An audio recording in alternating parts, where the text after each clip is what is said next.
आणि एक महायुती मोदीजींच्या नेतृत्वात आपली लढते आहे आणि दुसरीकडे 26 पक्षाची खिचडी आहे।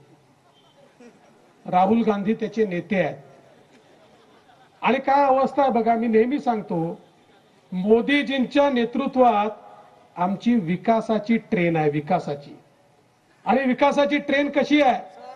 या विकासाच्या ट्रेनला वेगवेगळ्या पक्षाच्या बोग्या आहेत आणि या बोग्यांमध्ये प्रत्येकाला बसायची जागा आहे। दीन दलित गोर गरीब आदिवासी शेतकरी शेतमजूर महिला अल्पसंख्याक भटके विमुक्त ओबीसी सगळ्यांना बसायची जागा ही आपल्या मोदीजींच्या ट्रेन मध्ये आहे आणि मोदीजींचं पॉवरफुल इंजिन आहे। सबका साथ सबका विकास म्हणत आपली ट्रेन पुढे जाते।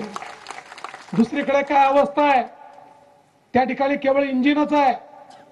राहुल गांधी म्हणतात मी इंजिन आहे, शरद पवार साहेब म्हणतात मी इंजिन आहे, उद्धव ठाकरे म्हणतात मी इंजिन आहे, लालू प्रसाद यादव म्हणतात मी इंजिन आहे, ममता बॅनर्जी म्हणते मी इंजिन आहे, मुलायम सिंगांचा मुलगा म्हणतो मी इंजिन आहे, स्टॅलिन म्हणतो मी इंजिन आहे।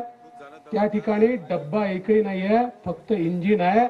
आणि बंधू भगिनींनो, इंजिन मध्ये सामान्य माणसाला बसायला जागा नसते, इंजिन मध्ये फक्त ड्रायव्हर बसतो, तुमच्याकरता जागा नाही आहे। आणि यांच्या इंजिनची काय अवस्था आहे? जे काँग्रेसचं इंजिन आहे त्याच्यामध्ये सोनियाजी आणि राहुलजीच बसू शकतात। शरद पवार साहेबांच्या इंजिन मध्ये अजितदादांना जागा नाही आहे, पवार साहेब आणि सुप्रियाताईच बसू शकतात। आणि त्या ठिकाणी उद्धव ठाकरेंच्या इंजिन मध्ये शिंदे साहेबांना जागा नाही आहे, त्यांच्या इंजिन मध्ये फक्त आदित्य ठाकरेच बसू शकतात।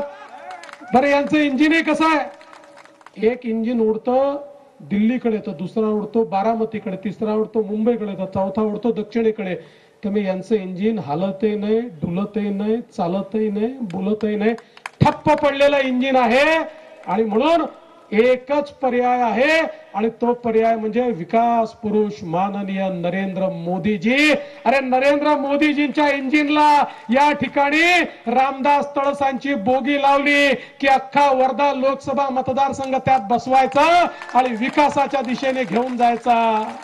ही निवडणूक विकासाची निवडणूक आहे। मोदीजींनी गेल्या 10 वर्षामध्ये देश बदलला।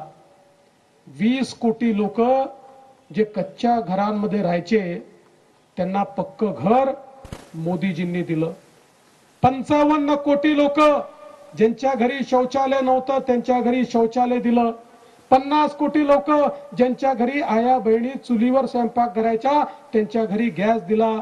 55 कोटी लोक ज्यांच्याकडे आजार झाला तर काय करायचा असा प्रश्न होता, त्यांना आयुष्यमान भारतच्या अंतर्गत मोफत त्या ठिकाणी आरोग्याची सुविधा दिली।